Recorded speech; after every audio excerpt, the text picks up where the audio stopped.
आदरणीय दर्शकबिन नमस्कार। आज मिति 2082 साल फागुन 24 गते आइतबारको ताजा समाचारमा यहाँलाई स्वागत छ। आज मार्च 8 तारिक 2026 शहीद कृष्ण पञ्चमी तिथि। सुरुमा आजका मुख्य हेडलाइन्सहरू। नेपाली राजनीतिमा रासोपाको क्लिन स्वीप, बालेन र रविले रचे इतिहास, देशभर खुशीको लहर। झापामा बालेनको सुनामी, ओलीको विरासत अन्त्य। चितवनमा रवि लामिछानेको शानदार जित। रासोपा देशकै पहिलो पार्टी बन्ने निश्चित। नेपाली जनता र सरकारलाई भारतीय प्रधानमन्त्री मोदीको बधाई, नयाँ सरकारसँग सहकार्य गर्ने। तबला दिएको फोटो राख्दै ओलीले भन्नुभयो, बालेन बाबुलाई बधाई। आफू भारी मतान्तरले पराजित भएपछि ओलीले बालेनलाई बधाई दिँदै 5 वर्ष कार्यकाल सफल पार्न शुभकामना दिनुभयो। ओलीको फेसबुक पेजमा नयाँ रेकर्ड, बालेनलाई दिएको बधाई पोस्टमा अहिलेसम्मकै सर्वाधिक लाइक कमेन्ट। बालेनसँग चुनाव हार्दै गर्दा ओलीको ब्रिफिङ, अब यिनीहरूले हामीमाथि धरपकड गर्छन्। चितवन 2 बाट निर्वाचित रासोपा सभापति रवि लामिछानेले भन्नुभयो, रासोपाले जित्दैमा बत्तीको स्विच थिचे जस्तो परिवर्तन हुँदैन। उहाँले सुशासनको माग सहित भएको जेनजी आन्दोलनको मर्म अनुसार पार्टीले सरकार बनाएको पहिलो घण्टाबाटै काम शुरू गर्ने बताउनुभयो। समानुपातिकमा मतगणना जारी, रासोपा पहिलो, कांग्रेस दोस्रो र एमाले तेस्रो स्थानमा। यसपटकको प्रतिनिधि सभा निर्वाचनमा कम्युनिस्टहरूको शर्मनाक हार। माओवादी आधार क्षेत्रले जोगायो नेकपा। नेकपाले उठाएका 164 उम्मेद्वार मध्ये अधिकांशले हारे, तर प्रचण्ड कुनै जोखिम बिना नै सुरक्षित।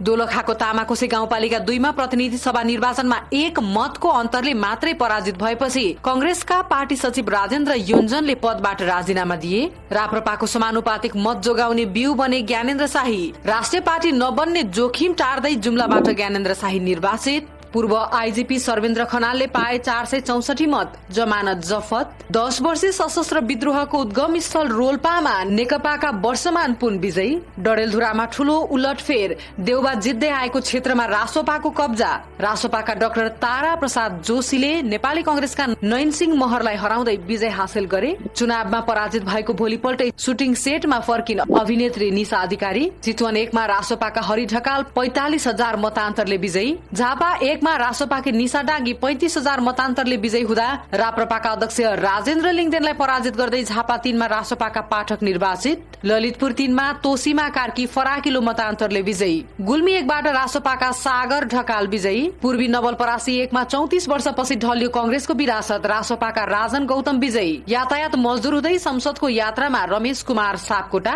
18 वर्ष टेलिभिजन पत्रकारिता पछि संसदीय यात्रामा दीपक राज बोहरा। कञ्चनपुर 2 बाट प्रतिनिधि सभा सदस्यमा निर्वाचित। भव्य मत सहित संसदमा दोस्रो पटक सोभिता गौतम। कामले जनताको मन जिते पनि मत जित्न भनी नसकेको रेणु दाहालको भनाई। रविन्द्र मिश्रले दिए राप्रपाका सबै जिम्मेवारीबाट राजीनामा। महावीर पोन प्रतिनिधि सभा सदस्य निर्वाचनमा म्याग्दीबाट निर्वाचित। र इजरायल र अमेरिकासँग आत्मसमर्पण नगर्ने इरानको अडान यथावत। यी हुन् आजका प्रमुख हेडलाइन्सहरू। समाचारको पूर्ण रूप थाहा पाउनका लागि भिडियोलाई अन्तिम समयसम्म हेरेर साथ दिनुहोला। साथै हाम्रो मेहनतका लागि भिडियोलाई 1 लाइक अवश्य पनि गर्नुहोला। सब्स्क्राइब गर्नका लागि भिडियोको तलपट्टि देखाइएको सब्स्क्राइब बटनमा थिची बेल आइकनमा थिच्नुहोला। साथै तपाई हाम्रो न्यूजलाई सधैँ हेर्नुहुन्छ भने सधैँ र रेगुलर लेख्नुहोला। त्यसैगरी तपाई पहिलो चोटी हेर्दै हुनुहुन्छ भने फर्स्ट टाइम अथवा पहिलो चोटी, र यदि तपाई कहिलेकाहीँ हेर्नुहुन्छ भने त्यो पनि कमेन्ट बक्समा बताउनुहोला। साथै तपाई हामीलाई कहाँबाट हेर्दै हुनुहुन्छ, देश विदेश तथा आफ्नो गाउँ ठाउँ शहरको नाम अवश्य पनि कमेन्ट बक्समा लेख्नुहोला। अब लागौं पुरा समाचारतर्फ। नेपालको संसदीय इतिहासमा आजको दिनलाई एउटा स्वर्णिम अक्षरले लेखिने दिनका रूपमा हेरिएको छ। प्रतिनिधि सभा निर्वाचनको अन्तिम परिणामहरू आउने क्रमसँगै राष्ट्रिय स्वतन्त्र पार्टी रासोपा मुलुकको पहिलो ठूलो राजनीतिक शक्ति बन्ने निश्चित भएको छ। यस ऐतिहासिक सफलताले वर्षौंदेखि परिवर्तनको पर्खाइमा रहेका नेपाली जनतामा नयाँ आशा र उत्साहको सञ्चार गराएको छ। राजनीतिक एपिसेन्टर मानिएको झापा क्षेत्र नम्बर 5 मा रासोपाका वरिष्ठ नेता तथा प्रधानमन्त्रीका उम्मेद्वार बालेन्द्र शाह बालेनले एमाले अध्यक्ष केपी शर्मा ओलीलाई 49,614 मतान्तरको ठूलो खाडलले पराजित गर्दै इतिहास रच्नु भएको छ। बालेन्द्र शाहले 68,348 मत प्राप्त गर्दा केपी शर्मा ओलीले 18,734 मत प्राप्त गर्नुभएको छ। निर्वाचन अघि ओलीको गढ मानिने क्षेत्र रोज्नु बालेनका लागि ठूलो चुनौती मानिएको थियो, तर चुनावी नतिजाले जनताले नेकपाले काम गर्ने युवा नेतृत्वलाई कति धेरै विश्वास गर्दा रहेछन् भन्ने स्पष्ट पारेको छ। यो जितसँगै झापामा मात्र नभई देशभरका सड़कमा स्वतन्त्रता र परिवर्तनका नाराहरू गुन्जिरहेका छन्। त्यस्तै रासोपाका सभापति रवि लामिछानेले पनि चितवनबाट अत्याधिक बहुमतका साथ विजय हासिल गर्नु भएको छ। लामिछानेको जितले रासोपाको लहरलाई झनै बलियो बनाएको छ। उहाँको विजयले सुशासन, भ्रष्टाचार विरोधी अभियान र न्यायको पक्षमा लड्ने शक्तिलाई संसदमा झन मजबुत बनाएको भन्दै जनतामा ठूलो उत्साह छाएको छ। हालसम्मको मत परिणाम र देशभरिको लहरलाई हेर्दा राष्ट्रिय स्वतन्त्र पार्टी यसपटकको प्रतिनिधि सभा निर्वाचनमा सबैभन्दा ठूलो दल बन्ने निश्चित भएको छ। पुराना दलहरूको सिन्डिकेट तोड्दै उदाएको यो नयाँ शक्तिले अब मुलुकको नेतृत्व गर्ने जनमत पाएको छ। बालेन र रविको जितसँगै सामाजिक सञ्जालदेखि गाउँ शहरका चिया पसलमा एउटै चर्चा छ, अब देश बन्छ। हामीले दशकौंसम्म एउटै अनुहार र एउटै आश्वासन मात्र पायौं, तर आज बालेन र रविको जितले साँचो अर्थमा लोकतन्त्र आएको महसुस भएको छ। झापाका एक उत्साहित मतदाताले भन्नुभएको छ, यस निर्वाचनले नेपाली जनता अब केवल झण्डा बोक्ने कार्यकर्ता मात्र होइनन्, बरु विवेक प्रयोग गर्ने सचेत नागरिक हुन् भनी प्रमाणित गरिदिएको छ। बालेन शाह र रवि लामिछानेको यो जित केवल व्यक्तिगत जित नभएर यो समृद्ध नेपालको सपना देख्ने प्रत्येक नेपालीको जित भएको बताइएको छ। अबको केही दिनमा रासोपाले सरकार गठनको प्रक्रिया अघि बढ़ाउने र बालेन शाहलाई प्रधानमन्त्रीका रूपमा सिंहदरबार पठाउने तयारीले सर्वसाधारणमा खुशीको सीमा छैन। भारतीय प्रधानमन्त्री नरेन्द्र मोदीले नेपालको प्रतिनिधि सभा निर्वाचन सफल र शान्तिपूर्ण रूपमा सम्पन्न भएकामा नेपाली जनता र सरकारलाई बधाई दिनु भएको छ। सामाजिक सञ्जाल मार्फत प्रतिक्रिया दिँदै मोदीले नेपाली दाजुभाइ तथा दिदी बहिनीहरूले उत्साहका साथ आफ्नो लोकतान्त्रिक अधिकार प्रयोग गरेको देखेर खुशी लागेको उल्लेख गर्नु भएको छ।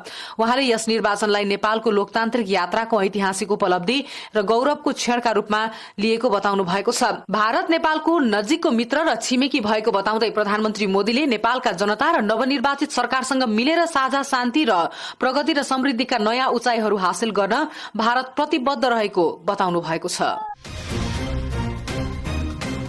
एमाले अध्यक्ष केपी शर्मा ओलीले झापा 5 बाट निर्वाचित राष्ट्रिय स्वतन्त्र पार्टी रासोपाका वरिष्ठ नेता बालेन शाहलाई बधाई दिनुभएको छ। आफू भारी मतान्तरले पराजित भएपछि ओलीले बालेनलाई बधाई दिँदै 5 वर्ष कार्यकालका लागि सफल पार्न शुभकामना दिनुभएको हो। बालेन बाबु, विजयका लागि तपाईलाई बधाई। ओलीले सामाजिक सञ्जालमा फेसबुकमा लेख्नु भएको छ, तपाईको 5 वर्ष कार्यकाल निर्विघ्न सफल होस्, हार्दिक शुभकामना। यसअघि स्वतन्त्र उम्मेदवारी दिएर काठमाडौँ महानगरपालिकाको मेयर जितेपछि ओलीले उहाँलाई तबला उपहार दिनुभएको थियो। आज सोही तस्बिर फेसबुकमा राख्दै ओलीले बालेनलाई शुभकामना दिनुभएको हो। यसैबीच ओलीले बालेनलाई दिएको बधाई सन्देशमा ओलीको फेसबुक पेजकै इतिहासमा सबैभन्दा बढी इङ्गेजमेन्ट देखिएको छ। शनिबार साँझ 7:54 मा ओलीले बालेन शाहलाई बालेन बाबु भन्दै सम्बोधन गरेर राखेको पोस्टमा अहिलेसम्मकै धेरै इङ्गेजमेन्ट भएको हो। निर्वाचन अघि बालेनलाई बतासे अण्डा, लुसिफर जस्ता विश्लेषणले टिप्पणी गर्नुभएका ओलीको फेरिएको शैलीलाई सामाजिक सञ्जाल प्रयोगकर्ताहरूले ब्यालेटको पावरका रूपमा टिप्पणी गरेका छन्। रिदम खरेलले लेख्नु भएको छ, लुसिफरदेखि बाबुसम्मको यात्रा। मुना अर्यालले थप्नु भएको छ, शक्ति परिवर्तन नै टोन परिवर्तन हो। ओलीले बालेनलाई तबला उपहार दिँदै गरेको पुरानो तस्बिर शेयर गरेपछि प्रयोगकर्ता अजय कुशवाहाले लेख्नु भएको छ, ओली बाले बालेनलाई बजाउन तबला दिनुभएको थियो, बालेनले त ओलीकै करियर बजाइदिनु भयो। यसअघि ओलीका पोस्टमा आलोचनात्मक कमेन्टको बाढी आउने गरे पनि यसपटक प्रयोगकर्ताहरूले बालेनको जितको उत्सव मनाउँदै ओलीलाई विनम्र हुन बाध्य पारेको विश्लेषण गरेका छन्। राष्ट्रिय स्वतन्त्र पार्टीका वरिष्ठ नेता बालेन शाहसँग भारी मतान्तरले पराजित भएपछि नेकपा एमालेका अध्यक्ष केपी शर्मा ओलीले अबको रासोपा सरकारले आफूमाथि धरपकड गर्ने तयारी पहिले नै भइसकेको ब्रिफिङ गर्नुभएको छ। मतगणनाको सुरुवातदेखि नै पछाडि पर्नुभएका ओलीलाई भेट्न गुण्डु पुग्नुभएका एमालेका केही केन्द्रीय सदस्य र नेताहरूसँग ओलीले अब रासोपाको सरकारले विभिन्न धरपकड, हत्काण्ड अपनाउने र आफूलाई जेल हाल्ने प्रयास गर्ने बताउनु भएको हो। ओलीलाई भेटेर निस्किएका एक नेताले भन्नुभयो, उहाँमा मैले पनि पार्टीमा सबैलाई मिलाएर लैजानु पर्थ्यो भन्ने महसुस भएको त पाइएन, तर अब रासोपाको बहुमतको सरकार बनेपछि यिनीहरूले अनेक उद्यम गर्न खोज्छन्, हामीलाई धरपकड गर्ने र जेल हाल्ने तयारी छ, सबै परिस्थितिको सामना गर्न तयार हुनुपर्छ। भदौ 23 र 24 यता जे जस्ता घटनाहरू भए सबै यही परिस्थिति सृजना गर्नका लागि थियो भन्ने उहाँको कुरा छ। चुनाव रोक्न र प्रतिनिधि सभा पुनर्स्थापनाको मुद्दा सर्वोच्चबाट टुङ्गो लगाउन कांग्रेस र प्रचण्ड नेतृत्वको नेकपाको साथ पाइएन भने उहाँको कुरा थियो। चुनावी परिणाम आइरहेका बेला ओली निवासमा नेता कार्यकर्ताको आवत जावत भने पातलो देखिएको छ। ओलीले अब बन्ने रासपा सरकारले आफू सहित उनीहरूले भन्ने गरेका पुराना पार्टीका नेताहरूमाथि धरपकड, मुद्दा मामिला र जेल हाल्ने प्रपञ्च गर्ने पूर्व संकेत सुनाउनु भएको छ। ओलीले नेपालमा संविधान र लोकतन्त्र स्थापना गर्ने दलहरूलाई सिध्याउन लामो समयदेखिको भू राजनीतिक डिजाइन सफल बनाउन खोजिएको समेत बताउनु भएको छ। राष्ट्रिय स्वतन्त्र पार्टी रासपाका सभापति रवि लामिछानेले पार्टी जिते लगत्तै बत्तीको स्विच थिचे जस्तो परिवर्तन सम्भव नहुने बताउनु भएको छ। चितवन 2 मा निर्वाचन जितेपछि समर्थकहरूलाई सम्बोधन गर्दै उहाँले सुशासनको माग सहित भएको जेएनजी आन्दोलनको मर्म अनुसार पार्टीले सरकार बनाएको पहिलो घण्टाबाटै काम सुरु गर्ने बताउनुभयो। उहाँले विधिको शासन बसाल्न पार्टीले काम गर्ने बताउनु भएको छ। आफ्नो पार्टीको सरकार बन्यो भन्दैमा प्रहरी र प्रशासन चलाउने काम नगर्ने भन्दै उहाँले भन्नुभयो, हामी कसैसँग बदला लिन्नौ तर हिसाब चाहिँ राख्छौं। प्रतिनिधि सभा निर्वाचनको मतगणना जारी छ। हालसम्म सार्वजनिक भएका मत परिणाम अनुसार प्रत्यक्ष र समानुपातिक मतमा सबैभन्दा बढी राष्ट्रिय स्वतन्त्र पार्टी नै रहेको छ। अधिकांश निर्वाचन क्षेत्रमा रासपाकै अग्रता छ। यस क्रममा रासपा पार्टी पहिलो पार्टी बन्ने निश्चित भएको छ। त्यस्तै एमाले तेस्रोमा झरेको छ भने दोस्रोमा कांग्रेस पार्टी आउने भएको छ। तथापि पूर्ण मत परिणाम भने आउन बाँकी छ। भक्तपुरलाई नेपाल मजदुर किसान पार्टीको किल्ला मानिन्थ्यो, थियो पनि। 2048 साल यताका निर्वाचन कहिल्यै नहारेकाले भक्तपुर एकलाई कतिपयले उत्तर कोरिया पनि भन्थे, किनकि त्यहाँ नेपाल मजदुर किसान पार्टीलाई हराउन कसैले पनि सकेका थिएनन्। तर यसपटक भरे नारायण मान बिजुक्सेले पञ्चायत कालमै गाडेको किल्ला पनि राष्ट्रिय स्वतन्त्र पार्टी रासपाले उखेलेको छ। रासपाका रुकेश रञ्जितले 33,436 मत ल्याएर जित्दा नेपाल मजदुर किसान पार्टीका प्रेम सुवाल 28,147 मतमा सीमित रहँदै निकटतम प्रतिद्वन्दी बन्नुभयो। यस्तो नतिजाबाट स्वयं नेपाल मजदुर किसान पार्टीसँगै सिङ्गो राष्ट्रिय राजनीति नै चकित छ। सम्भवतः रासपाका नेताहरूलाई पनि भक्तपुर 1 को नतिजाले अचम्मित पारेको हुन सक्छ। अब नेपाल मजदुर किसान पार्टीको गहिरो जरा गाडिएको भक्तपुर 1 मै नेपाल मजदुर किसान पार्टीले जितेन भने राजधानी उपत्यकामा कम्युनिस्टहरूको हैसियत सहज अनुमान लगाउन सकिन्छ। यथार्थ काठमाडौँका 10, ललितपुरका 3 र भक्तपुरका 2 गरी 15 वटै सिटमा रासपा उम्मेद्वारले जितेका छन्। नेपालको संसदीय इतिहासमा यस्तो नतिजा कहिले आएको थिएन। राणाले गराउने नगर निर्वाचन होस् अथवा पञ्चायतका निर्वाचनहरूमा समेत कम्युनिस्टहरू र कांग्रेसहरूले जितेका थिए। विशेष गरी कम्युनिस्टहरूका निम्ति यहाँको जनमत सधैँ सहयोगी र प्रिय थियो। 10 वर्षे सशस्त्र युद्धका सुप्रिम कमान्डर थिए तत्कालीन माओवादीका अध्यक्ष, हाल नेकपा संयोजक पुष्पकमल दाहाल। सशस्त्र युद्धको आधार क्षेत्र थियो रुकुम रोल्पा। 2064 का निर्वाचनदेखि माओवादीले जित्दै आएको रुकुम, रोल्पा र कालीकोटले नेकपालाई जोगाएको छ। नेकपाले उठाएका 164 उम्मेद्वार मध्ये अधिकांशले हारेका छन्, तर दाहाल कुनै जोखिम बिना नै सुरक्षित रहनुभयो। रोल्पा, काठमाडौँ, सिराहा, चितवन, गोर्खा हुँदै उम्मेद्वार हुन पुगेका दाहाल रुकुम पूर्व सहजै चुनाव जित्नुभयो। 2079 को निर्वाचनमा उहाँले गोर्खा 2 बाट चुनाव जित्नु भएको थियो। नेकपाले जितेको रुकुम, कालीकोट, रोल्पा यसअघि माओवादीले जित्दै आएको छ। चुनाव जितेपछि आफू मात्र पूर्व प्रधानमन्त्रीले चुनाव जितेको भन्दै अभिभावकको भूमिका खेल्ने दावी गर्नुभयो। तर नेकपा सहसंयोजक माधव कुमार नेपाल रौतहट 1 बाट पराजित हुनुभएको छ। त्यस्तै नेता नारायण काजी श्रेष्ठ सर्लाही 3, भीम रावल अछाम 1 मा पराजित हुनुभएको छ। माओवादी लडाकुका डिभिजन कमान्डर महेन्द्र बहादुर शाहीले कालीकोटबाट जित्नु भएको छ।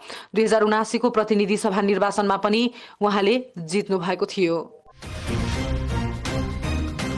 दोलखाको तामाकोशी गाउँपालिका 2 मा प्रतिनिधि सभा निर्वाचनमा 1 मतको अन्तरले पराजित भएपछि नेपाली कांग्रेसका पार्टी सचिव राजेन्द्र योजनले पदबाट राजीनामा दिनु भएको छ। मतगणनामा कांग्रेसका उम्मेद्वार अज बाबु शिवाकोटीले 346 मत ल्याउनु भएको थियो भने राष्ट्रिय स्वतन्त्र पार्टीका उम्मेद्वार जगदीश खरेलले 347 मत सहित विजयी हुनु भएको हो। योजनले सामाजिक सञ्जाल मार्फत आफ्नो राजीनामाको जानकारी गराउँदै वडामा कांग्रेसले विगतमा धेरै पटक जित हासिल गरेको स्मरण गराउनु भएको छ। उहाँले 1 मतको हार भए पनि नैतिक जिम्मेवारी लिँदै पद त्यागेको बताउनुभयो। राष्ट्रिय प्रजातन्त्र पार्टी राप्रपाका अध्यक्ष राजेन्द्र लिङदेन सहितका उम्मेद्वारहरू पराजित हुँदा समानुपातिकका लागि 3% मत कटाए पनि राष्ट्रिय पार्टी नबन्ने जोखिम टार्दै जुम्लाबाट ज्ञानेन्द्र शाही निर्वाचित हुनु भएको छ। 2079मा समानुपातिकबाट सांसद बन्नुभएकी रासोपाकी विनिता कठायत यसपटक प्रत्यक्षतर्फ उम्मेद्वार बनेपछि मुख्य प्रतिस्पर्धा यी दुई बीच हुने माहौल देखिएको थियो, तर उहाँ 421 मत सहित पाँचौं बन्नुभयो। शाहीले 14,816 मत ल्याएर जित्दा प्रमुख प्रतिपक्षी बन्नुभयो एमालेका नरेश भण्डारी। उहाँले 11,635 मत प्राप्त गर्नुभयो। कंग्रेसका उम्मेद्वार दीप बहादुर शाही भने 7,143 मत सहित तेस्रो हुनुभयो। 12 क्षेत्र नम्बर 4 मा राष्ट्रिय परिवर्तन पार्टीका प्रतिनिधि सभा सदस्यको चुनाव लड्नुभएका पूर्व आईजीपी सर्वेन्द्र खनालले 464 मत पाउनु भएको छ। बाँसुरी चुनाव चिन्ह लिएर चुनावी मैदानमा उत्रिनु भएका खनालले उक्त मत प्राप्त गर्नुभएको हो। मतगणना सम्पन्न भइसकेको उक्त क्षेत्रमा रासपाका रहबर अन्सारी निर्वाचित हुनु भएको छ। 10 वर्षीय सशस्त्र विद्रोहको उद्गम स्थल रोल्पामा नेपाल कम्युनिस्ट पार्टी नेकपाले आफ्नो विरासत मात्रै जोगाएको छैन, मतान्तरको नयाँ कीर्तिमान समेत कायम गरेको छ। नयाँ शक्ति सन्तुलन र बदलिदो राजनीतिक समीकरणका बीच रोल्पाले फेरि एकपटक माओवादी पृष्ठभूमि भएका नेता वर्षमान पुनलाई नै अनुमोदन गरेको छ। नेकपाका प्रभावशाली नेता वर्षमान पुन अनन्त रोल्पाबाट प्रतिनिधि सभा सदस्यमा भारी मतान्तर सहित निर्वाचित हुनु भएको छ। निर्वाचन आयोगको अन्तिम मत परिणाम अनुसार पुनले आफ्ना निकटतम प्रतिद्वन्दी नेपाली कंग्रेसका सुदन कुमार वलीलाई 15,452 मतको फराकिलो अन्तरले पराजित गर्नुभएको हो। डडेलधुरामा राष्ट्रिय स्वतन्त्र पार्टी रासोपाले विजय हासिल गरेको छ। रासोपाका डाक्टर तारा प्रसाद जोशीले नेपाली कंग्रेसका नयन सिंह महरलाई हराउँदै विजय हासिल गर्नुभएको हो। नेपाली कंग्रेसका सभापति शेरबहादुर देउवाले जित्दै आएको डडेलधुरामा र रासोपाका जोशीले 19,131 मत ल्याउँदा कंग्रेसका महरले 12,121 मत प्राप्त गर्नुभयो। 2048 सालदेखि डडेलधुरामा देउवाले लगातार जित्दै आउनु भएको थियो। 7 पटकसम्म कंग्रेसका तर्फबाट देउवा मात्रै उम्मेद्वार बन्नु भएको थियो। प्रतिनिधि सभा निर्वाचनमा काठमाडौँ क्षेत्र नम्बर 5 बाट उम्मेदवारी दिनुभएकी अभिनेत्री निशा अधिकारी चुनावी परिणामपछि पुनः आफ्नो पुरानै कर्मक्षेत्र फिल्ममा फर्किनु भएको छ। गतिशील लोकतान्त्रिक पार्टीबाट चुनाव लड्नुभएकी अधिकारीले निर्वाचनमा आशातीत नतिजा भने प्राप्त गर्न सक्नु भएन। उहाँले जम्मा 91 मत प्राप्त गर्नुभयो। चुनावी नतिजा जस्तो आए पनि हार जितलाई बिर्सिदै उहाँ यति बेला फिल्म कस्तुरीको सुटिङ सेटमा जोइन हुनु भएको छ। सुटिङ सेटमा फर्किएसँगै निशाले आफूलाई चुनावसम्म पर्खिएर बस्ने कस्तुरी टिमलाई सामाजिक सञ्जाल मार्फत धन्यवाद दिनुभएको छ। उहाँले लेख्नु भएको छ, अबदेखि कस्तुरीको सुटिङमा व्यस्त हुँदैछु। चुनावसम्म मलाई पर्खेर बस्नुभएकामा कस्तुरी टिमप्रति हार्दिक धन्यवाद छ। फिल्ममा उहाँले चर्चित अभिनेता निखिल उप्रेतीसँग स्क्रिन शेयर गर्दै हुनुहुन्छ। प्रतिनिधि सभा सदस्य चुनावमा चितवन क्षेत्र नम्बर 1 मा राष्ट्रिय स्वतन्त्र पार्टीका हरि ढकाल विजयी हुनुभएको छ। ढकालले नेपाली कंग्रेसका राजेन्द्र प्रसाद बुर्लाकोटीलाई 45,175 मतान्तरले हराउनु भएको हो। प्रतिनिधि सभा चुनावमा झापा क्षेत्र नम्बर 1 मा राष्ट्रिय स्वतन्त्र पार्टी रासपाकी निशा डाँगी फराकिलो मतान्तर सहित विजयी हुनु भएको छ। डाँगीले 45,680 मत प्राप्त गर्नुभयो। उहाँले नेपाली कंग्रेसका केशव राज पाण्डेलाई 35,130 मतले पछि पार्नुभयो। पाण्डेले 10,550 मत प्राप्त गर्नुभयो। त्यसै श्रम संस्कृति पार्टीका केवलराम राई 10,400 मत सहित तेस्रो हुनुभयो।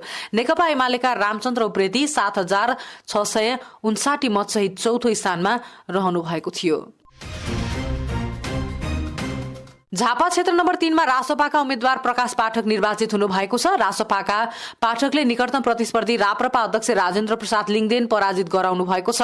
पाठकले लिङदेनलाई 21,380 को फराकिलो मतान्तरले पराजित गर्दै पहिलो पटक सांसद बन्नु भएको हो।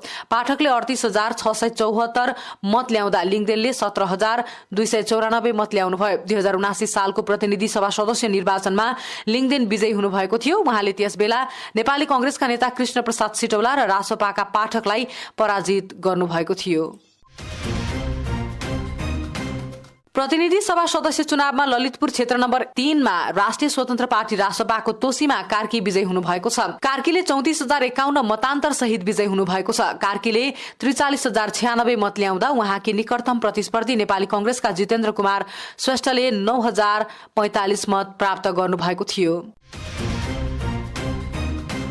प्रतिनिधि सभा सदस्य चुनावमा गुल्मी क्षेत्र नम्बर 1 बाट राष्ट्रिय स्वतन्त्र पार्टी रासपाका सागर ढकाल विजयी हुनु भएको छ। निर्वाचन आयोगका अनुसार ढकालले 29,642 मत प्राप्त गर्दा निकटतम प्रतिस्पर्धी नेकपा एमालेका प्रदीप कुमार गेवालीले 15,181 मत पाउनु भएको छ। पूर्वी नवलपरासीको निर्वाचन क्षेत्र नम्बर 1 मा 34 वर्षपछि कांग्रेसको विरासत ढलेको छ।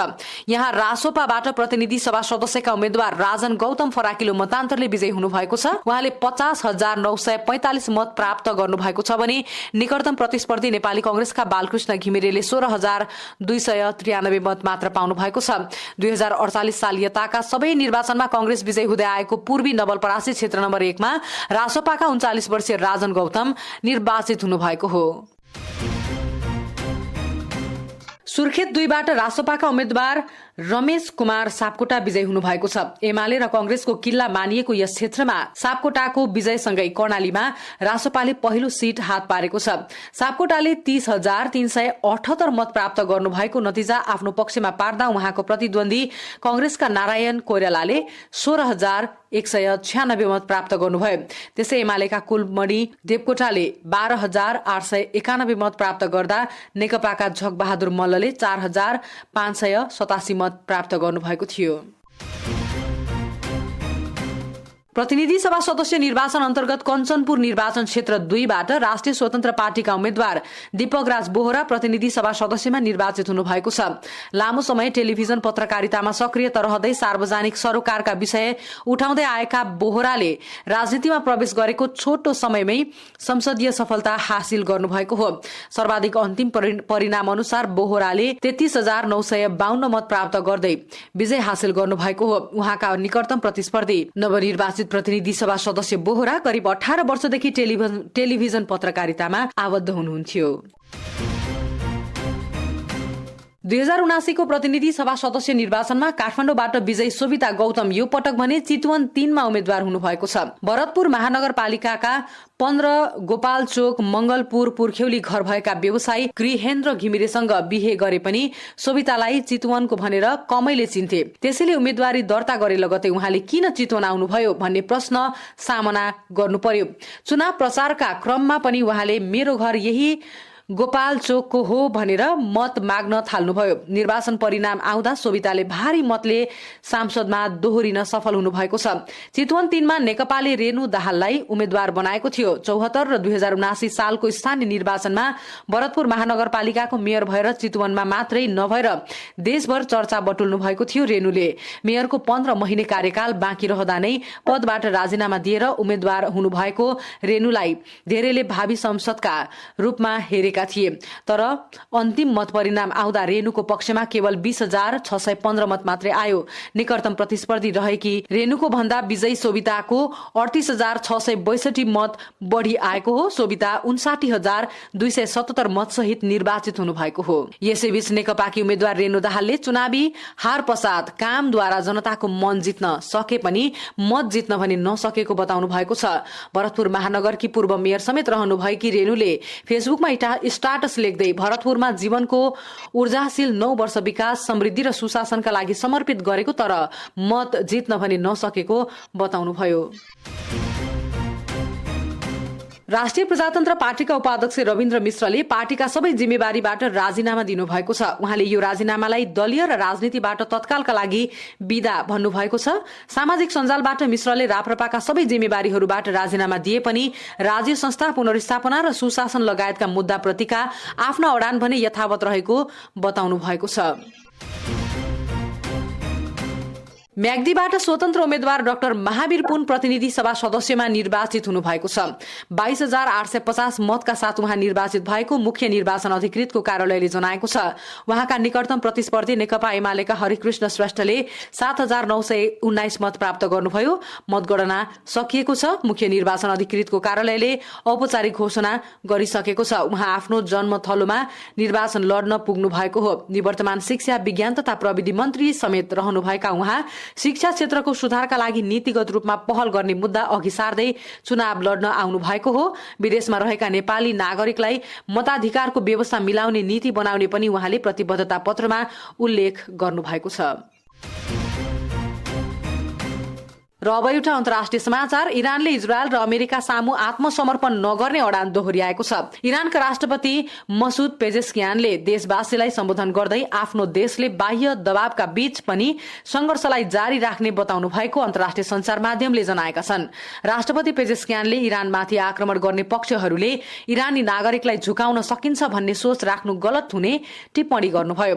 यसैबीच राष्ट्रपति पेजेस्कियानले इरानको कारबाहीबाट प्रभावित छिमेकी देशहरूसँग क्षमा माग्नु भएको छ। उहाँले आफ्ना तथा इरानको तर्फबाट ती देशहरूसँग माफी मागेको खबरमा उल्लेख छ। हवस् दर्शकबिन्द, आजका लागि ताजा समाचार यति नै। भिडियोलाई हेरिसकेपछि तपाईले हाम्रो भिडियोलाई हाम्रो मेहनतका लागि एक लाइक अवश्य गर्नुहोला।